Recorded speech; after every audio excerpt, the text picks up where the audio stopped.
Welcome back, ladies and gentlemen. It's quite a fantastic match that we're following up for. So Bravado and APG have some work to do to give us as impressive performance. And I think, with all respect to the Bravado and APG lineups, I think we're going to revisit that DC game, or DC versus WG game for a moment. Yep. I wanted to ask you guys some more technical questions about that particular matchup. One of the things I found quite interesting was actually Hound, very early on, picking up an AK. I think it was the second round, like flat out buying it out. Yeah. What do you guys think about that? I think it just shows a bit of confidence. Also, you'd like to have that one rifle, just a little bit of meat in the SMG buy. That is the norm that we see.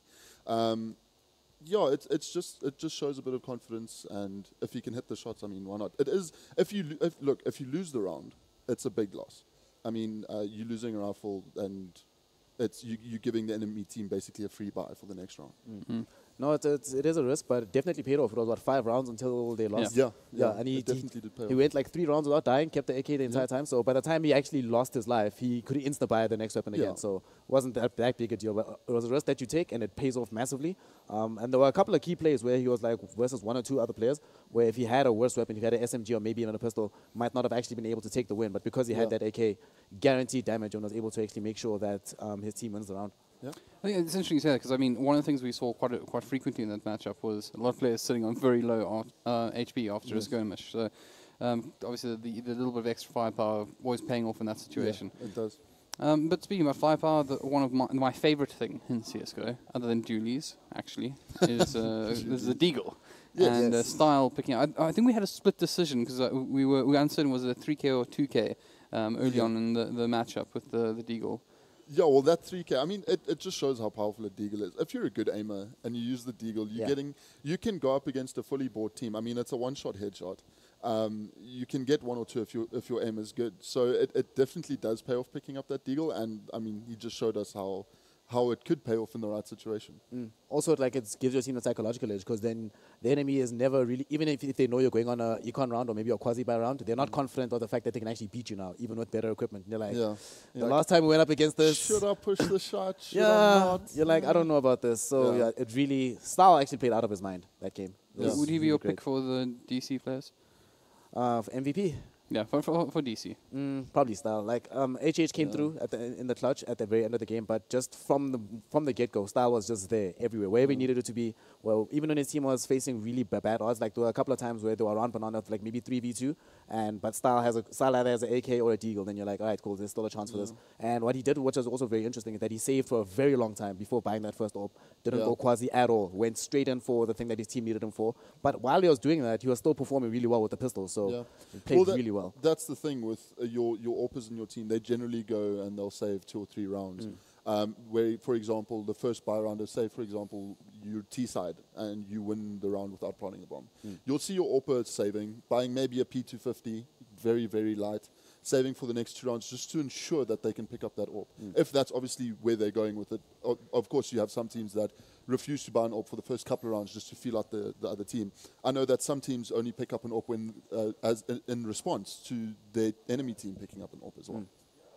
Right, and moving on to the other side of the... In fact, I just want to say, before we do that, I was quite impressed by Instant as well. I feel like he was a bit of a rock in that for the DC side. But moving on to the other side of the... I want to say the river, and you understand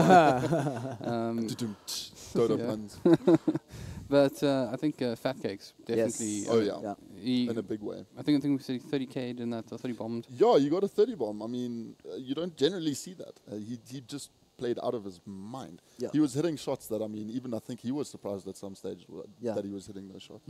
Weren't there like 3 or 4 headshots that he hit while someone was in midair, just out of nowhere? Well, I know it was a spray down, but I mean, it's still difficult to get. It's still super hard to do. He was definitely MVP. Midair spray down. Yeah, no, he played very, very well. But I'm interested, he also took a pretty interesting defensive position in CT. He was actually sort of at the mouth of apps, not really applying too much pressure. You mentioned that you felt that they were giving away a lot of the control in that area. Yeah, I felt that WRG in that respect, they were giving away a lot of control that they should have, I think, been taking. But it also tends to the playstyle. They were playing very passive on CT. So they give away apps control, they give away banana control. There were a couple of rounds where they actually fought for banana control, and then they just decided, no, we'll just smoke it off and we'll hold passive on the site. It does help in the end when the breach comes through, because you haven't lost a play yet. Because in apps especially, you tend to maybe go 1-for-1, maybe 2-for-1. That's really good situation, but it doesn't often turn out the way you want it. You might lose your life, and then you already a player down. So in that respect, WRG, they did it well. They didn't underpeak and they didn't overpeak, which was good. Right. And then I want to bring attention to the eco rounds. Now, I think in obviously such a tight game, we all felt that WG played quite well in their ecos. Yeah. I mean, how important was it to their overall victory in the end? Well, it was definitely important. I mean, if you look back at the first 2 rounds that they picked up, those were from a quasi-buy and an eco round. It turned out on the CT side, when they were ecoing, they played a little bit more aggressive and caught DC off guard.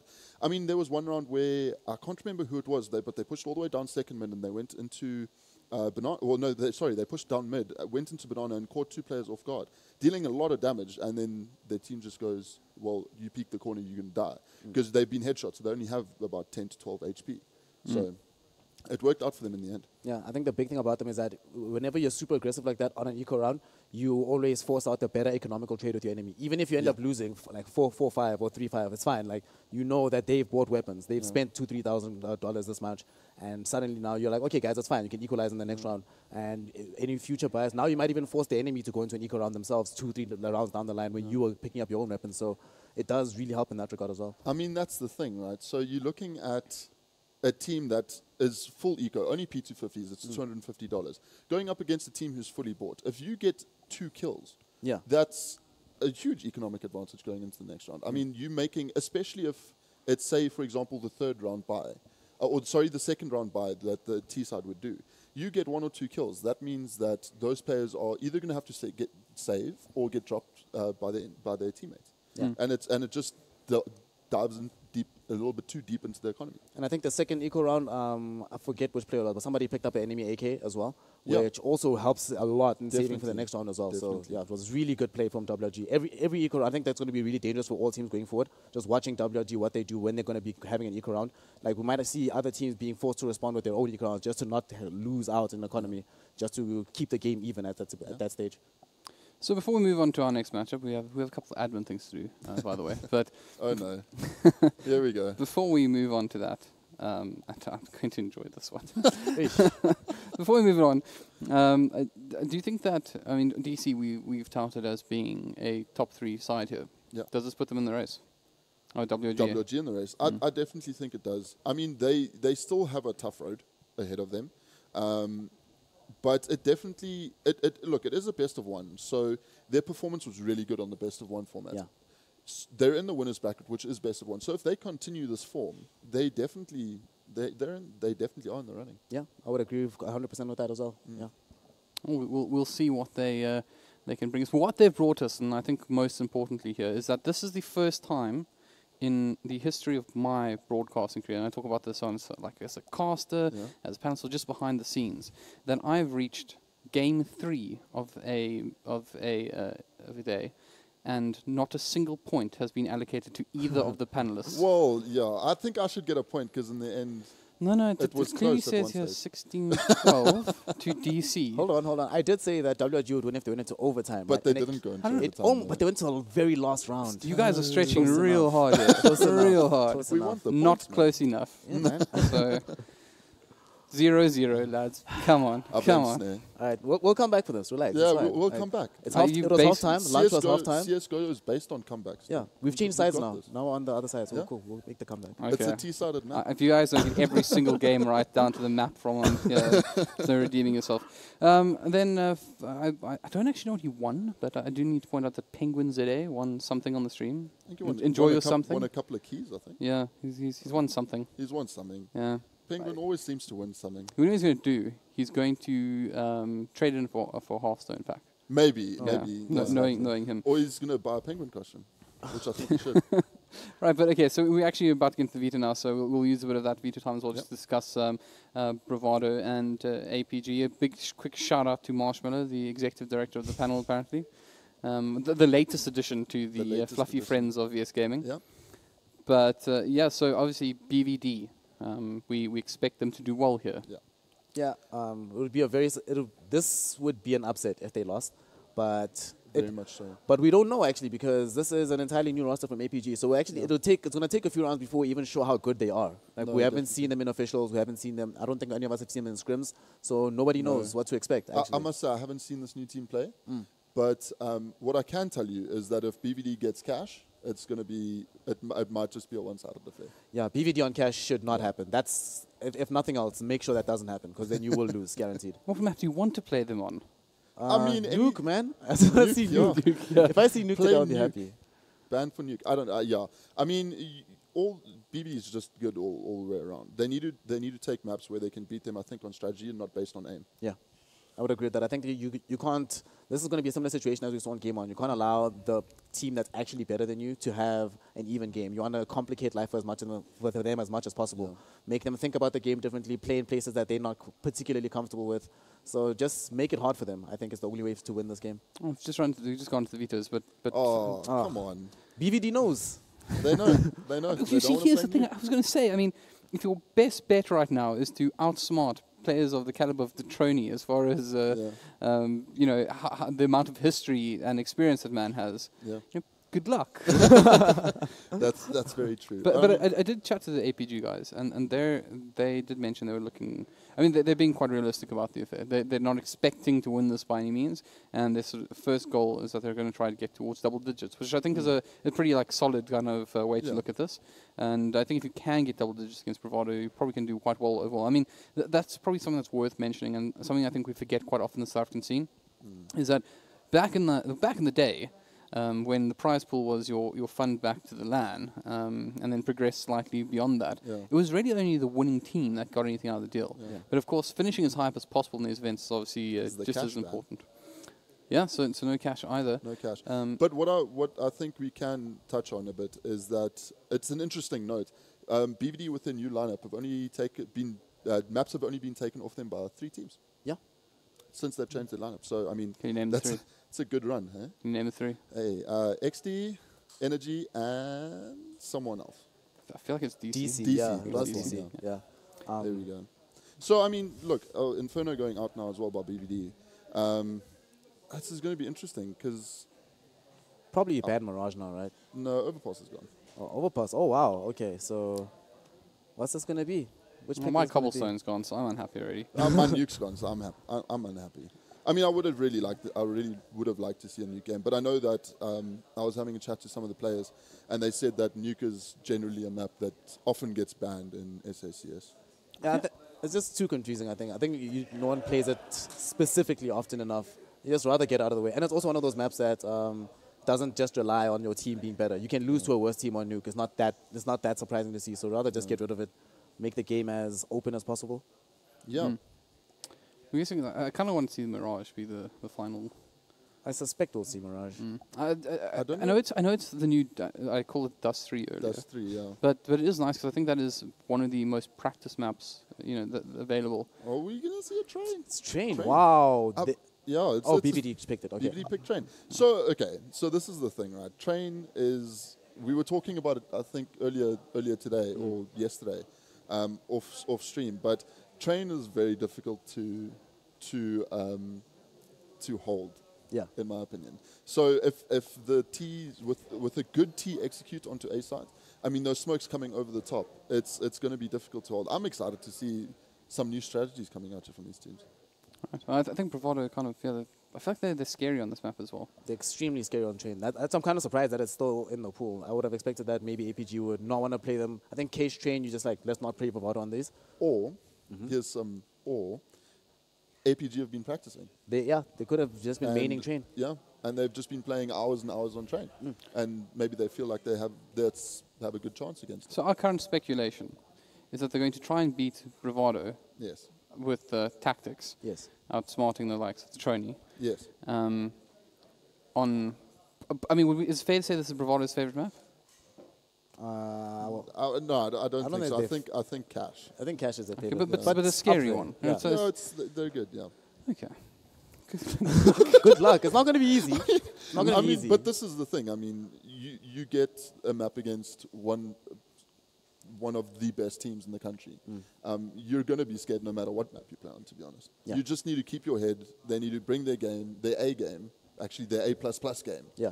And try and win this. Also, there's only because they picked the band Cobblestone. it's also a best of one. So all you have to do is win. You just have to be in the moment, be in the zone for one map. Like, it's a lot harder to carry that through to a best of 3, best of 5. But if you can do it on one map, it's also a huge confidence boost. I think especially if you win the pistol round, you get a couple of key rounds at the very beginning. It's good for you mentally. You're like, guys, they're not that unbeatable. We can actually do this. But the thing is, remember, best of one format is the great game of upsets. Yeah. It always has been. It always will be. It's just the better team on the day at that time. Yeah. And that's what's exciting about this format. You generally have upsets, which is exciting to. Hopefully, we see that. Well, I mean, it's one of the great things, the privileges of the work we find ourselves in, is we can always root for the underdog. So yes, yeah, let's go APG, guys. Let's. I'm rooting for you. I mean, let's cut aside the fact that this is still a top class SA team. These guys can shoot straight, and on the right day, who knows? Maybe we do see, probably, in my opinion, maybe one of the biggest upsets we would possibly see for some time to come. Possibly, yes. Yeah, I think so. I think that's safe to say. But yeah, the right day with the right aim and the right sunshine. Yeah, you just never know. And also, again, we actually have no idea what this team's about. We don't know how they play. We don't know what their favorite positions are. We just don't know. And I'm always excited to see teams that don't know. No, I'm excited to watch this game. It's going to be a good one. So do you understand that they have had some issues recently? Yes, they wanted to boot camp, but they couldn't because some of their players couldn't make it up to Joburg. So that does make a difference. Yeah. I mean, especially of a team, I want to say new lineup. They are playing with the sub as well. So especially with a team like that not being able to boot camp, I think it takes a bit off of them, to be honest. You can. The thing is, you can play online and you can practice online as much as you want. There's a different style of play when you guys are actually together in one room. You're right there. It's always different. Yeah, I think the part of the thing on being online is that it's not your own space. You're not very comfortable, so you have to be very comfortable with your team. And getting that team comfort can take a while. Like, no matter how good you are as players together, right, you still have to have that human element. You have to know each other as people. Oh, yeah. So when you're in the same room, egos may flare. If things start going wrong, we don't know who might be controlling the game anymore. Anything can happen. So it does help a lot if you have that practice, have that ability to, that consistency. And they don't have it yet, but this is their first proving ground. So we'll see if they gain it in 2 rounds against Bravado. We'll see. Well, I'm sure some other individuals who are quite keen to see what it is the side can put together is, in fact, Congo and Goals waiting for us in the casting booth. Gentlemen, take it away. Thank you so much, Mr. Halberd. We're back again for our second game of the day. And, well, we got APG versus Bravado Gaming. We got a really, I would say, the favorites perhaps coming into this tournament, Bravado Gaming. They've had a fantastic year so far of CSGO, and against APG, one of the newer lineups coming into the VS Masters. And, they've taken some players, Divo coming in there as well from Mythic Gaming. But the veto process was pretty interesting. Goals, you were talking a little bit about the choice of train for Bravado Gaming, and I wanted you just to talk about that a bit more. Yeah, look, I mean, historically they've always had a very, very strong train.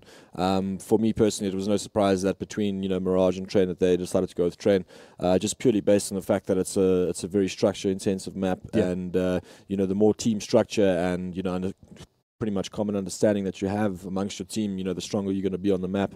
I mean, even in mixes and stuff, to play without structure just ends up being a very frustrating ordeal. So no surprise for me. I think they're going to.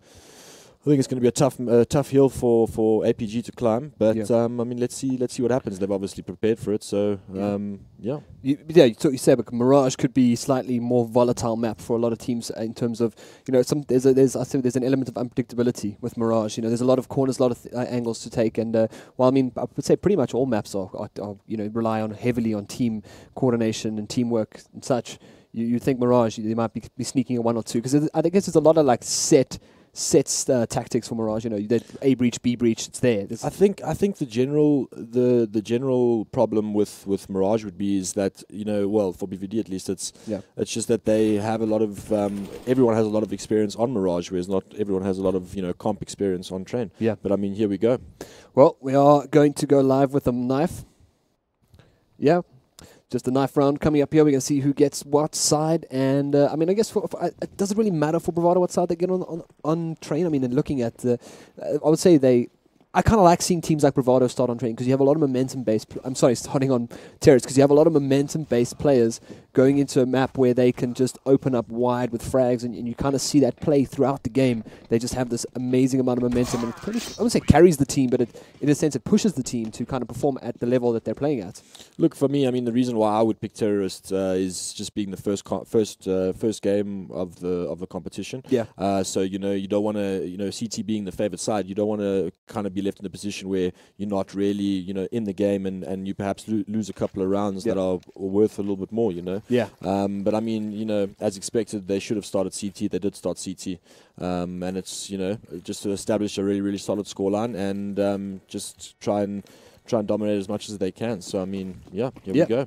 Get that momentum going nice and fresh. We're into our third game of the day. It's Bravado Gaming versus Aperture Gaming.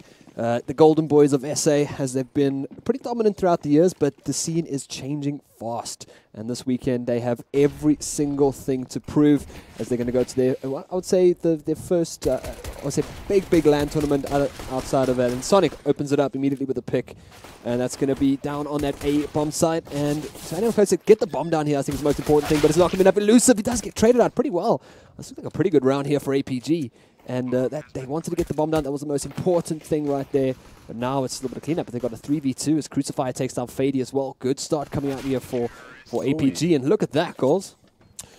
Very quick outside execute from the APG guys. BVD had the information by pushing inside, but they did it so quickly that it didn't really factor in, and they knew that it was coming afterwards, and just decided to post the angle. So I mean, very, very, very nice, quick and confident strat by APG. And I think if they've got any chance of upsetting here, it's to come out with a bang and with confidence. Stick to the basics, perhaps. Maybe looking at set smokes. It's not to a point where you're predicted, but to a point where you have these strats, you can execute them perfectly.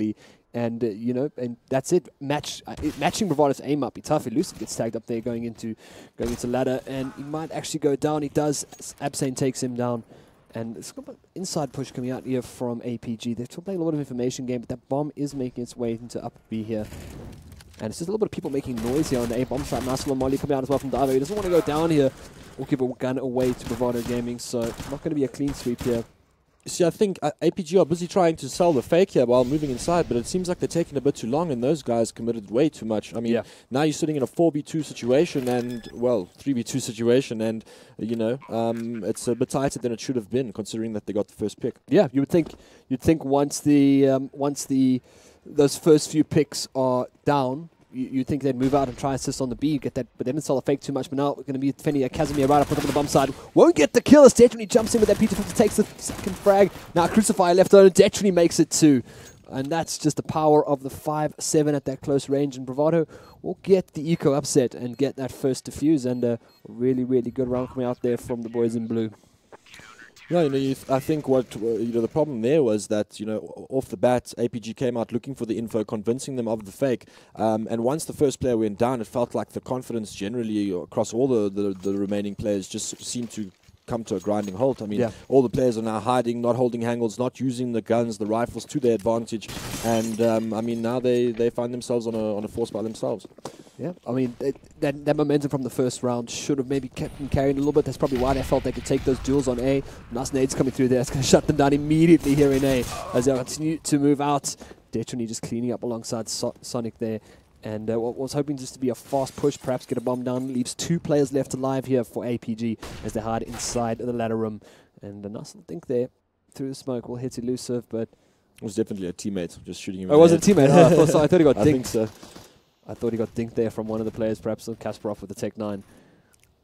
But I mean, they don't have the bomb. Bomb's miles away from them. And, actually, I'm making my way back. I think Bravado spotted, it's inside A main, so they're not going to be able to get back to that bomb in time. And I guess now it's just a couple of exit frags if they can at the end of the round, push it out for the timer, get a gun or 2. But no, good flash comes in from Elusive. He's going to bring down Kasparov, and now Divo. He's decent with a deagle. I used to play a lot with Divo back in the day before he started playing more competitive, and also comes from Call of Duty background. I think he was actually a console Call of Duty player, strange enough. Also, the thumbs are warm, but you need the index finger for this one. You need the big index there for that one. Almost had the line. Maybe he plays with the controller. We didn't actually know. We haven't actually seen. Can we see Divo? Oh, he's right in front of us. Nah, he's got a mouse and keyboard there. I can see him. He's the closest on the camera there, young man Divo. But coming from all the other guys come from COD PCs, from COD console. What I liked there with that round was that Bravado remained disciplined. Yeah. They, even though they got the quick 3 frags, they didn't really go hunting for the last 2 players. No reason to give them a rifle, and they ended up just sweeping up the round like they should have, like APG should have. But yeah, now we're going into the first gun-on-gun round here. Oh, it's going to be a quick clean up there for Elusive. He scores himself an AK-47 as well. So nice little trade up there for him. Upgrade as well. And I mean, where is that pressure? I always feel like Train, this point right here, Ivy plays probably one of the most important roles as a T-side. A good Ivy player who's able to draw attention from the other players to that Ivy because he's causing such an issue. He's tagging people, he's killing people. I would look at someone like Olaf Meister, who has that, who plays that Ivy so well that they always have to commit 2 to 3 people there. One person on a flex and 2 people actually watching it just because that player might actually come and kill someone. See, the crucial part about that area of the map is that you just need to initiate some sort of presence. Not like that, obviously. I mean, right now they're not really smoking off the sides and going into the area. Yeah. And Bravado are easy, just able to peek and kill. So, I mean, for me, they need to establish that Ivy presence because you want them to be conscientious of the area. But you need to also have some success there. And right now, they're just dropping down 1 down ladder, 1 down Ivy, and there's no real utility, no area control take from that perspective. And you just see them kind of get picked off 1 by 1 there. You kind of hope you look at that execute from the first round where they kind of just got onto A, they got those initial frags. But then again, rifles versus pistols, we're looking at, Bravado holding those angles so perfectly. And that's the issue with Train. While it benefits both teams with having your Ts and your CTs kind of moving in between the trains, in those initial few rounds, when the most crucial, where your smokes and your flashes go out for that initial push, you have to kind of move them away from holding those crucial angles. Well, now we'll see Casimir getting down here into ladder room. And, I mean, it's pistol round once again here. But Bravado are doing the same thing. They pretty much held them off at the same points every single round. Just clean up right now. But you'll see with Bravado set up outside, I mean, they've got every single player. You can see they're all on the same page. Every time one of them takes contact in a certain area, there's another one that's going to be peeking to either trade or to combat to basically just peek and grab that attention away from the players, making it incredibly difficult, especially with pistols, for the APG guys to get any sort of advantage. Well, looking at that, but great start there for Elusive. 7 for 2, 7 for 1 on Detrini as well. So, I mean, good start there for the 2 players in Bravado Gaming. And at the same time, I mean, Train, as you said, you speak about that kind of that refrag potential. And then at the end of the day, if you're not refragging, you're just adding a little bit extra suppressive fire and creating a little bit of attention to that site. And at the same time, this has to work eventually. I mean, for Ab saying that fast drop into ladder room has to work eventually. And I think if it does, I think it'll be a nice little opening up spot as well, because Elusive is controlling that ladder room at the moment. And, they haven't really put any emphasis on B. They haven't looked for those initial picks. I feel like it feels like it's almost rushed at the moment. But they are going to go for an A execute here, so this might actually work out. Nice pick there by Divo. Wants to get the second one as well. Won't be able to take down Detrini. It's Elusive Detrini playing this A to perfection. 2 players left alive against 4, and it's going to be a pretty tough ask here to clear up these last 4 players on the A-bomb side. See, the thing, what happened there was they obviously went for a quick outside breach. You saw 3 heading towards the middle. And the guy Ladder, who's been caught out, I think, for a couple of rounds now, he committed to the push when the rest of the team had been mollied off. So, I mean, whether the timing was just insane or the communication wasn't really there, the fact is you've got 2 wings of your attack that aren't attacking at the same time. So, I mean, if they landed up getting out of that middle, Elusive's under a lot of pressure. He can't be holding that angle. He has to push back, but with the molly being in mid and Bravado and Detrini specifically being able to get on top of the trains, getting a little bit closer, being able to support Elusive, suddenly that sort of advantage doesn't exist anymore, and it become we kind of witnessed what we just witnessed, and that was just a clean clinical defense by Bravado. Yeah, once again, and now back onto pistols. They are going to pick up some arbor, some smokes, and some flashbangs as well. So maybe it's looking for a quick catch Bravado off guard, but this emphasis on A is starting to waver. They must have heard you, because they seem to be running a full inside rush. Yeah. But look at the rotations. I mean, they're coming out straight away. They need these flashes. These flashes have to make everybody blind if they want to get this breach down, because Bravado now have put a couple of members in. They've still got the 2 sitting on A, one far back, one kind of teetering towards Zeg. He wants to get in, but that's going to be a nice little spread. And they're good position as well from Fady. Not really worrying too much about his right, because it was smoked off initially, but Crucify does finally bring him down. Now it's onto that A-bomb side. They port apart. Yes, getting the bomb down, but Divo, 7 HP. That's going to be a nice quick kill there for Sonic.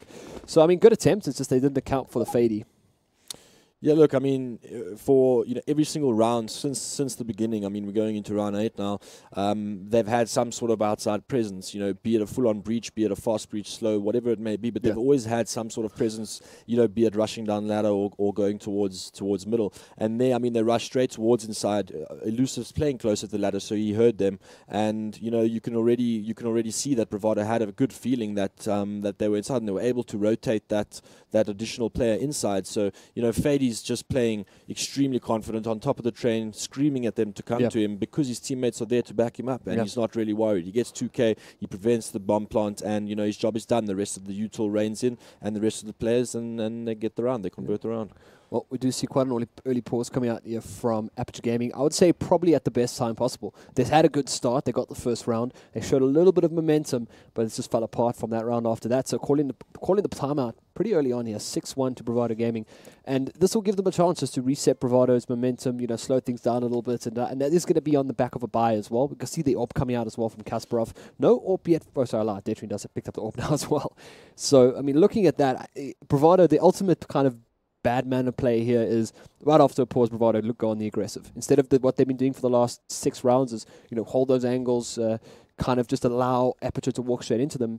I guess go for a fast rush here. This is the thing, right? So I mean, as soon as another team pauses, okay, if you're in front, that they obviously considering and talking how they're going to change things up and what they're going to do. This is only the second real buy round, so I mean, how much adjustment they can make, I don't really know. But at the end of the day, Bravado might be thinking, look, they're going to adjust. Why don't we just preemptively adjust ourselves? And we don't see anything too different from the CT setup. Bravado definitely taking an aggressive peek there, tagging up the other AWPer. But that was close. I mean, that looked like a kill for me. It looked like it just nicked him on the leg of something. 7 HP for Kasparov, and he was looking for that early pick as well. I guess right now putting a little bit of pressure onto this Ivy as well. They're not able to win the duels coming out in A main. They're not able to get down ladder because Elusive's tearing them apart. But at the same time now, this could be the push. It could be Ivy that's the one. Get those smoke offs on either side. Maybe walk towards back of train. Get towards CT as well. Make your way back there. And here it comes. First smoke out onto Ivy. And we might actually see a bit of progression. If they can take down JT here, this is going to be huge. They do flash him out quite well, but it's going to be a team flash coming out too. Elusive takes out Absane, who was looking to put pressure on that A main, trying to split the attention away there. Perhaps with 3 players about to burst out here on Ivy. It's not going to be enough. Could it be a spray down for JT, but only manages to clip 1, leaves the other 2 pretty low. 3 left alive here. Casimir on 6, Kasparov on 7, and he's got the AWP, so that doesn't really matter. If you miss a shot with AWP anyway, you're dead. So I think he's feeling fairly confident with that. Divo left alive. They've got a molly. They still have a bit of equipment goals, so being able to perhaps flash Bravado into a position where that AWP can pay off. The most crucial point is this flank that's going on right here, and he can potentially get right. Oh, there we go. And he managed to get the pick. He could quickly get an inside plancher. This will help the result of the round be worth way more. Yeah, that's pretty heads-up play there. Suddenly it's a 2v3 in a winnable situation. Oh, we have to wait and see. They still got that AWP. They've still got quite a bit of utility as well. The one molly left, but no, Kasparov does go down. Not able to capitalize with that AWP. Perhaps in the wrong position. Perhaps, but I mean, at the end of the day, I mean, he had to get the bomb down, and once he planted, he was on such low HP that as soon as Bravado, Fady got killed on the flank, they had pretty much little time to react or get into better positions. This replay right here was talking about perhaps a little bit. I guess that was kind of playing against Detri's fast movements, that he flicked so quickly that he could have. I feel like if he taken an extra breath, he might have been able to actually just get the clean kill. But the flick was just so quick that he might have just clipped his leg. I guess that's just a side effect of having very fast AWP fingers. Oh, trying to get him with the faster here. Upside out already. He's in a pretty precarious spot. But again, he's out. His team's not. Now he has to try to decide: am I going to stay here, die, lose a gun, give away position? Or am I going to just not commit? Because my team didn't commit. You see, this position is very important, though. I mean, to get one out there, it's quite safe, and it gives you a lot of control. But most importantly, it makes your opponents aware of the fact that they need to worry about you. Yeah. And I mean, if you see now, they've managed to get the first pick, but they're going to come and find him and hunt him, and this is what Bravado are doing, and they're doing it well. They're getting all the pickoffs. Well, it was an attempt on A at least for APG, but Crucify is still alive. 2v2, this is still doable goals. And we'll see, still got a little bit of utility left, but looking at Bravado as well. 2 flashes the molly, but Crucify opens up, takes down Fady. It's a good one there. Sonic left alone here on the B-bomb side, and he's got the AWP, so the obvious call here is to save. Or is he going to? 7-1. He's definitely not going for the save. I mean, come on, it's Sonic. He's going to go for the win here. The economy's strong. I mean, he needs to, try and win the round, or at least just remove one gun if he can. Any frag at this point is good. They can afford it. And, if they don't have a gun going into the next round, their buy is going to be a bit shaky. And if they lose that round, they're going to be reset. So, it's still a very, very important round after this one, no matter which way it goes. Oh. It could be a good molly, though, as well. It's going to flash Crucifier. Oof, just a little to the right there. Not going to be enough. Nice little pick there as well. So that was, a 3K for Crucifier there. Yeah, he did very, very well. Look, I must be honest. I mean, if you look at BVD's positioning there, they were overextending a bit. I mean, they were getting really, really aggressive. I mean, Elusive's still playing at that ladder every single round. And eventually a nice pop flash comes through and Crucify is able to land a pick and catch another player off out of position. And suddenly you find yourself in an advantageous situation. And they capitalized on it. And well played to APG. It was a slightly slower round for APG as well. You could see they took their time because they know that this kind of quick play and rushing, they're getting shut down by Elusive, they're getting shut down on IV by JT, and Deton's just backing up there from kind of between Bomb Train and Electric Box. They're just holding it out perfectly. Fady again getting a bit aggressive here on this B-bomb site, so this could actually work in his favor. He's on the edge of the smoke. They might not spot him. They might have heard. I didn't crashed and fell down. Wasn't going to hear that one, but look for a little bit of information there on B. He didn't spot anyone, but there are quite a couple of players there, so might still play in their favor, but they do still have quite a bit of numbers, and I like this 4-1 setup for and kind of 1 or 2 playing that flex position in zigzag. Yeah, look, I mean, at the start there, Fady's just trying to get some early information, whether they're moving close to ladder or to inside. And he did manage, he actually heard them take control of that area, so he is aware that they are coming, well, there is a presence inside, and that's why you can see the backup the backup is coming through. But this changes things. Look how fast they've rotated now. Yeah. They feel like they're committed, and this is exactly what you were discussing earlier about that RV position. Look how concerned now you have to be at CT stairs. Yeah. And the guys that are playing underneath heaven, I think he's in heaven. It leaves that whole A train side open. Exactly, but what's going to be interesting is how APG benefit off of this, and they seem to be wrapping on the A site with a distraction inside, which is working perfectly. But 30 seconds and the bomb's down towards T-spawn, so they need to react quickly and make sure that they capitalize on this over-rotation by Bravado. Yeah, perhaps a little bit of a mistake leaving that bomb so far behind, because they do still have moments to work. Detrony roasts alive by Kasparov. Sorry, Kasparov, and that pick actually worked well to their favor, to the fact to pull Bravado towards that B bomb side and pull them so far back away from A. But JT does take down one more. 2v3 right now. Fady is pretty low HP. Kasparov once again gonna make light work of that.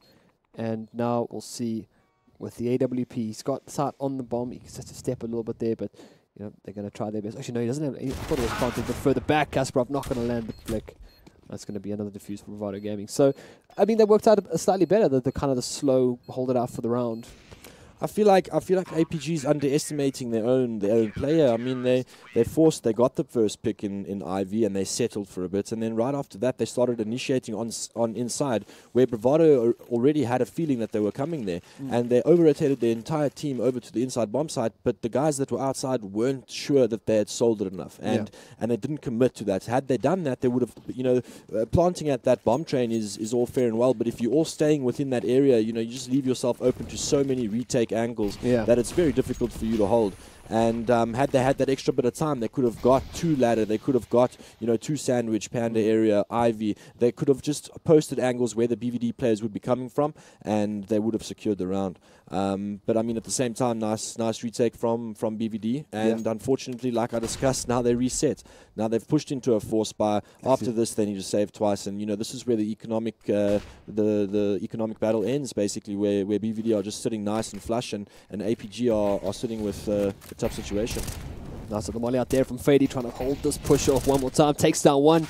Low on the side here, but no, the last Sonic is there to back him up. Elusive. Oh, this is going to be great for... oh, no. Come on. 1 second too late there for poor Abson. That's going to be another kill in there. 1 player left alive. The bomb did go down, so get a little bit extra cash. We'll get them that buy. But that reset was hard, man. That was a bit tough. And yeah, you're 100% correct. You said it earlier, about, in our previous game, you talk about teams like knowing their opponents really well. And that kind of pick on Ivy, which pulled Bravado back, back into Ivy, back into CT, that's I mean, it's not that that's a common occurrence, but that is kind of the play to go. When you lose that person who's holding your front line up on Ivy, you're going to see your players, your enemy team, moving quite far back to hold those longer, further angles. And Bravado aren't scared of their aim duels. They're willing to take on any team, and we saw that even when they were overseas, and we were overseas with them as well. And you guys weren't afraid to take aim duels because you're that confident as a team, and people are there to back you up as well. Like you said, the refrag potential. But APG, they've tried the slow, they've tried the fast, and it just, for me, it's coming down to that decision making, that final crucial, like, when bomb go down, when are we going to move on the side together? And well, that needs to change up, I think. Look, I mean, with any sort of team that you play against, especially when you have a real top side playing against a slightly weaker side, the kind of rule of thumb is that they're going to disrespect them up until the point that they earn that respect, and then only once start putting a couple of rounds on the board, then you'll see more of a standard style by the stronger team. But I mean, with that being said, Bravado are still being disciplined. Yeah. And I mean, if you look inside now, they've reached the inside bomb site, but I mean, Fady with the flank staying alive the whole time inside, and but there's still it's a 3v3, very winnable situation, but there's a few low HP players, and the bomb isn't down, so I mean, let's see what happens. Yep, they're keeping APG on their toes at the moment by just the sheer fact that numbers aren't really known, positions aren't really known. Definitely does take down one more, knows the bomb's going down. This is going to be brutal. Brutal. One play left alive. Crucifier with the AK-47. He's got a molly, so this is good to stop that first defuse, but no one's started defusing it just yet. JT used his smoke for the lower ramp, so he can't counter the molly, but there's more than enough time, so they're going to just wait it out and post the angle. And now they know where he is. Perhaps giving away his position there, say smoking out that lower, but they know exactly where he's going to come from. It's such a quick defuse as well. Crucifier just could not do anything about that. Such a tough situation to be in. I mean, you've your lower ramp smoked. You have no idea where the CT players are, and you kind of need to gamble. And unfortunately, you've got probably one of the top AWPers in SA posting, waiting for you to peek the angle. So I mean, a very, very tough situation for him to win there. But I mean, they got the bomb down and got a bit of extra cash, and let's see what they can do with it. Well, they have 3 rounds left to do it, guys, and 10-5 might not be impossible. We saw what happened in the last game with DC and Bravado Gaming. So we see Benasel pushing out here. I think this is going to be whack-a-mole for Detron. If he wanted to, he could have stuck that out. But Sonic's got an AWP as well, and he takes off Divo's head. Did he spam him through the wall? I think so. He spammed him through top, goodness, Sonic. I would like to see a replay of that if it's possible. We definitely need to get it. If it's possible. Spamming. I mean, the call was there because the first player peeked, kind of cautiously to see, like, okay, is anyone up here? And then it's obvious, like, okay, there must be more there at least. So see if we can find that. It might be hard to find the angle, but if we can get it, that would be fantastic. Maybe just check the demo. No, okay, no angle, unfortunately, but wow, smart play there. Fady once again, and I want to give MVP this game to Fady. Bravado have been confident enough to just leave him on that B bomb side, and he's done such a great job. 100%, he's anchoring very well here in the bomb site. But I mean, they're providing him with a lot of support and a lot of information on the outside bomb sites, and you can see the communication is crisp between the two defenses, and he's able to just have that solo freedom and you challenge when he needs to challenge, and he's winning the duels. This is also another thing, is that Elusive's getting so much information here, and it's just never ever counted. I mean, the only round he hasn't played there is the last one, and that's because they had the AWP set up inside. Yeah. So, I mean, he's literally just sitting here. He can hear everything that APG give to him. But this is what I like to see. They're pressuring him outside of the ladder area because he's been there every round.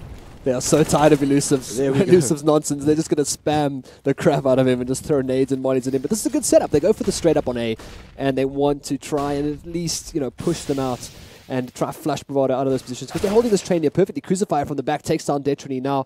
I think he's slipped through Ivy too, so this is looking like a better round for APG, and they will sneak one more onto the board here. And there it was. It was that straight-up play, just like you said earlier. Straight-up play, deal with Elusive, and then they pretty much had a pretty good position. That's the thing, right? So, Elusive's getting some pressure from ladder, and, as soon as the guys are able to get out that mid-zig area, they can start pressuring him. And, I mean, they don't even know that he's there. But he's been killing them from there every single single round, and Yeah. now they've decided to punish him. And once they've cleared him up, combined with a couple of good smoke grenades, and you know they managed to take the outside. And what I like is that they didn't rush into it. They got the picks, they had the advantage, and they just made sure they put the round in the bag, and they put another one on the board. So nice round from APG. They forced JT off Ivy pretty quickly because Crucify killed him and came around the back and then killed Detry. So they were, you know, they had a lot more position there, and that was the crucial play as well on Ivy, which we didn't get to see. But he managed to pull through and take down JT and then turn around and take down Detry as well, which was great, getting behind that back. But now looking at this, Detry takes down Diver once again. And you know, speaking about Fady up on top of those trains in B, Detry's also been doing a great job on this A-bomb side on that blue train, just holding his own there. And someone stuck out to Electric Box. Absane does get taken down, and nice play there from Sonic. And that's something as well. We haven't really seen a lot of aggression on that lower ramp from Bravado. You know, going up, getting that information. It's going to be, I think, another quick cleanup here for Bravado. 5 players left still alive. They know exactly where he is. Casimir wants to try and do something. One down, not going to get the second.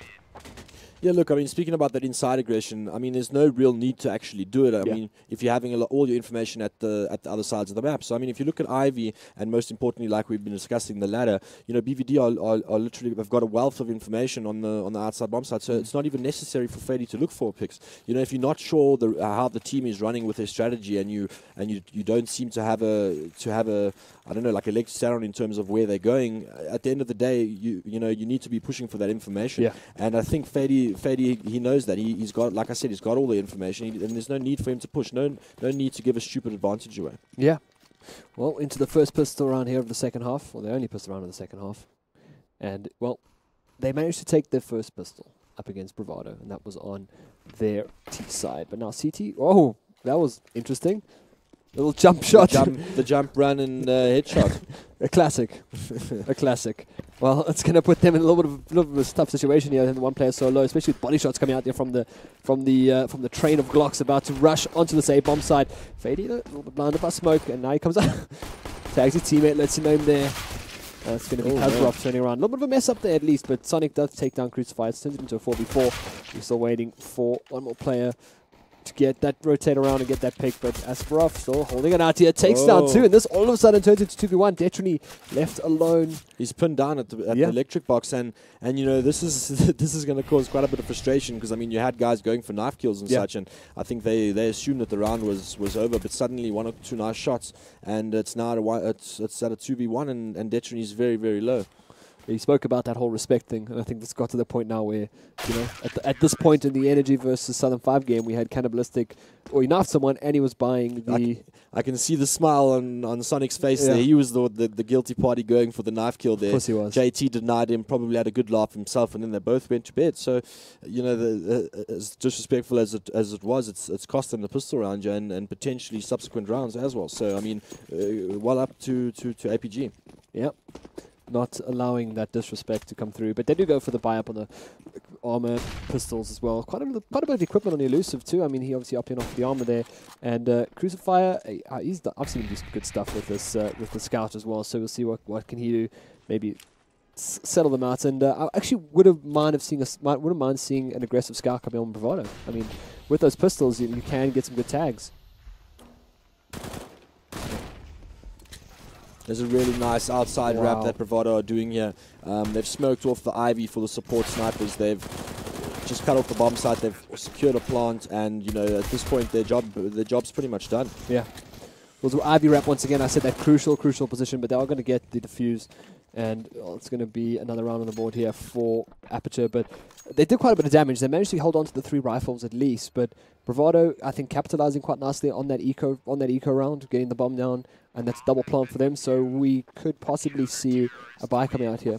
No, they'll definitely. On this round, they will save. I mean, you know, on the next one, that's when they can get a full buy going. You see, when you force buy, a lot of people say, well, I mean, at least we got the bomb plant down. But I mean, they invested fully in that round, and you'll see 2 of those other players that managed to survive on very low HP. If they die, then suddenly it becomes worth it. But I mean, right now, they have nothing. They have no armor. This should be a full team wipe on the side of APG, and you know, the next round is where we're gonna see most of the action. But I mean, this round, Yeah. let's see what happens. It looks like they're setting up for a nice little plant inside, which is pretty much the best bet to get the plant down and get some money for the big buy round. Yep. Looks like Divo is the man in that B bomb site by himself, but nice little pop flashes coming through. He's got an M4, so I mean, this 30 bullets as well, so this could be working out in his favor. But no, in comes Bravado, takes him down. So a very crucial round. We might not even see that gun versus gun round coming up next if they continue to dent the economy. Like, there's still 5 players alive here for BVD. JT right behind there. Not going to be enough. Absane takes down 2, but it's going to be elusive. That rounds it out. And Casimir is really low. He's got a little bit of utility, but I don't think that's enough to survive on 10 HP. Yeah, this is an extremely tough retake for him, especially since Elusive's got the rifle in a very, very defensive position, and Detron is literally just waiting on the trains. And the only angle that he can kill him by, Elusive's got the cover. There we go. So that's just the textbook, straight off page 2 on how to trade in a post-plant situation. I mean, well played there. But the problem for that round was, I mean, firstly they had a lot of information in terms of no one really doing anything towards the outside area. And I think the rifler that was playing inside, he was playing very, very timid in a sense that he wasn't constantly peeking an angle, and the guys managed to sneak all the way up to him and run, and he wasn't aware of that or hadn't even taken contact. I mean, at that point you got to just whip out the rifle and just start gunning at people so that you can put a few down and let your team take care of the rest. But unfortunately, it allowed them to get all the way to CT spawn before they had a rotation. I like this position from Divo, but I don't think it's going to pay off. There's 2 players there from Bravado Gaming. They'll take him down pretty quickly. Ballsy play, perhaps. Nice little tap there as well, coming out from Fady. And it's going to be, as you said, Nico. Nice little clean kill coming out here for Bravado Gaming. And I mean, the choice to save, really, really smart there as well. Obviously, they could have put up a quasi wire, but now going into the what would be the ultimate round, they will have to go all out, really. They pick up the AWP double once again. Yeah, look, I mean, Train is one of those maps where double AWP setup is almost your standard, and then it's only a worth mentioning if you go for the 3 AWPs. But sorry, just a note on the previous round, I liked how BVD, they just stuck in their pairs, and the player that was on by himself just played very back, very reserved, posted an angle. And here we go with a full outside execute here, extremely fast by Bravado. Well, it gets shut down momentarily as JT goes down, but Fady does answer immediately, taking down Crucifier. So out he comes, this peeks with the gun first, but then pulls a grenade out in the middle of nowhere. Very ballsy indeed, but it's the Detrony playing out this Ivy position as well. I mean, getting behind them right now could be pretty crucial, but Divo actually right behind them too. They hear him drop, but this is good. Not going to be good enough though. Turns to 1v1. Oh, I'd say nice little tap there. Nice round for Fady. I mean, he killed, I think, 3 or 4 players there. But I mean, I don't know if you noticed, but what was nice to see there was they did the full-on execute. Yeah. They got into outside bomb sites, and what most teams would do is they would just run, get the plant, and the chaos would resume. But they got the control. They got the control of the area. They waited until they planted the bomb. Yeah. They waited to see if any CTs got impatient to penalize them. And I mean, they landed up winning the round. Yeah. Well played, Bravado now, 1 round away from winning. Struggling bar coming out here from APG, but they will be able to trade at least. But JT just cleaning up in that A bomb site, and now Absane all the way to back, and Ivy needs to make his way through. Sorry, back train his way to CT. He's going to get smoked off pretty quickly, so that only really one place is going to come from right now. And where the other 2 players are coming in, one upper B as well. JT peeks him out, takes him down, and I think this is going to be all she wrote for APG. As hold on one second, Casimir does take down 1 more with 19 HP with a UMP. Could be quite a tough ask. And there it is, Bravado Gaming. 16-5. 16-5, yeah. They don't look too thrilled. I mean, they don't want to fall off their chairs with excitement. But no, I think, at the end of the day, this is what they expected. I mean, they came into this game knowing that they were the stronger team. And I think the mentality is going to be that, job done.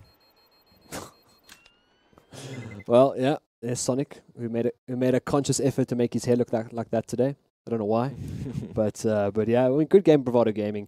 I would say at times slightly more exciting than our first match of the day, but then again, APG did pull off some good stuff. I think there's still a little bit of work for them to do in terms of just, it looked like there might have been some communication errors at times, maybe a little bit of uncertainty in not only themselves, but perhaps their teammates too. There might be something you could add on. I think, personally for me, I mean, playing against a team as well practiced as Bravado on train is a tall order. I mean, they're really, really strong on that map. They understand it. Their peaks are all in congruence with each other, and it's a really tall order to compete with them on that map specifically, any map actually. But I mean, at the end of the day, this is how you learn. This is how you develop. You go into these games, you get to play against the best, and you go home, you rewatch the games, and you improve.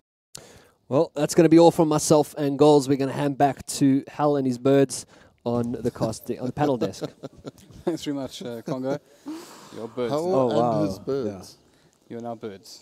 Well, I mean, what I've been birds you're going to be in a that. moment. So here's something interesting that happened. Probably one of the most interesting things about this entire series, in fact, is that we never did predictions. I think I'm glad about that. So I'm going to award Marshmallow a point. Which means Why that Marshmallow, though? Marshmallow deserves it. look at Marshmallow. Really? Okay. Turtle thing. I mean, okay. If you were a turtle, you'd need points. I would give it to your beard. So but that gives us a tally, as far as our points go, of Goals 2, who's not part of this game. Marshmallow 1, who is a fluffy toy, and Panel Expert 0. Yes, completely 0. turtle. I mean, okay. It happens. I'm just replacing you. I'm just replacing you with Marshmallow. And should I just and leave cow and sheep then soon. No, we're just smurfing. Is it sheep cow or cow sheep? Yeah, we're just smurfing, trying to make you look good. So Just the more wrong we are, smurfing. the more wrong we are, the better you look. I mean, I haven't been right either, but I'm immune. So Are you? Are you really? yeah, because I make the rules. Oh. Oh, okay. Well, fact, you see how this works. that's okay. In fact, you're playing for second place. I have an infinite number of points. You've already. actually won already. We're Yeah. just here to facilitate. Exactly. I'm like elusive on this last one. Yes. In fact, let's just open that up. There isn't a huge amount, obviously, for us to discuss in this pretty one-sided traffic in the end. Yeah. But I guess one has to have to elusive, getting a 20 bomb in the first 10 rounds. Yeah, by the 10th round. And how he got it, right? In the 10th round, you got 4 kills. A quad kill to pretty much win out the game. That was pretty incredible. I think at a stage, maybe until 5 rounds before the game ended, he was sitting at a 4 KD.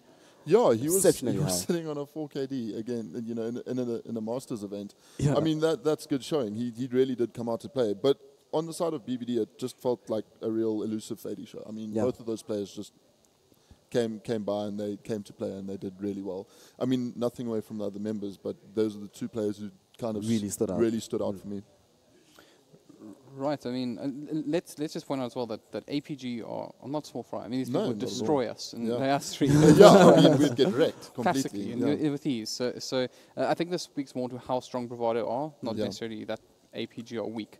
Yeah. Even in the way APG played, they didn't actually play a bad game. Like, we saw most of the rounds that they lost were very closely contested rounds. Only I think they maybe lost 4 or 5 rounds the way they got swept, but most of the time it was very close, very contested. BVD, they actually had to work for it. It just so happened that they worked so much harder and they made it look easy. But looking at the actual games, APG, against the worst caliber team, it definitely wouldn't have been a score like this. They played really well, they aimed it out really well, but I think part of the problem was BVD on train. It was too good. Sometimes you'd see smokes would land before APG players had arrived to the destination, and it's 3 or 4 of their players, and you're like, oh, now what do we do? The thing is, the rounds were very closely contested, but what actually stood out for me, and the difference between the 2 T sides, was that BVD's execution onto A side was, I mean, I've seen the same stuff being done overseas in the same fashion, but in terms of their executes and their peaks, they all peaked together. I mean, there was one round that just stood out. They executed onto A side, Elusive peaked out, and Fady was there to back him up. Yeah. And Fady gets 2 kills. That's just the sort of thing that makes a good CS team. I mean, you peaking together, you're making sure that you're getting the trades. Yeah.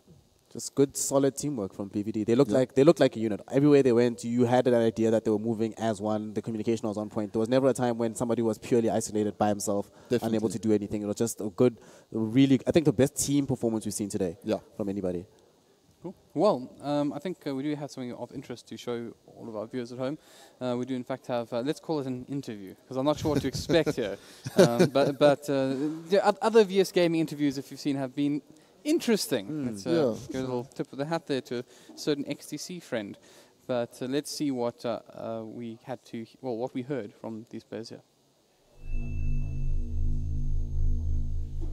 Alright, welcome everyone to the VS Gaming Smack Talk. You saw it with the Dota 2, but now we're going to get slightly more cringier with the CSGO guys. We've got Sonic from Bravado Gaming and Casimir from Aperture Gaming, and they're going to smack talk each other. So I'm gonna give you guys, you guys have the highest seed, so I'm going to let you start it off. I'll tell you what, bro. I'll play with pistols the whole game, and we'll probably still win 16-2, 16-0. Okay, We'll go with that. Now you got to go back for that. I don't know, like to be honest, watching you guys last night, you looked kind of shaky. 11-1 half and well, 12-3 half. I'm not mistaken, to be honest. This was my best, bro. I was lounging, I was chilling. What's your final statement going up against?